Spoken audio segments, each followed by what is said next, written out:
समृद्धी महामार्गावर भीषण अपघात, शिर्डीतील शेळके पती पत्नीचा मृत्यू।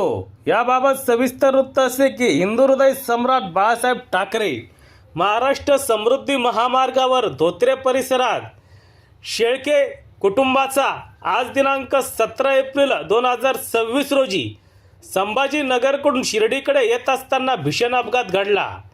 या दुर्घटनेत शिर्डी येथील जितेंद्र शेळके व त्यांच्या पत्नीचा मृत्यू झाला आहे, तर त्यांचा मुलगा गंभीर जखमी झाला असून त्याच्यावर कोपरगाव येथील रुग्णालयात उपचार सुरू आहेत, अशी माहिती मिळत आहे। प्राथमिक माहितीनुसार भरधाव वेगातील वाहनाने महामार्गावर उभे असलेल्या कंटेनरला जोरदार धडक दिल्याने हा अपघात झाला।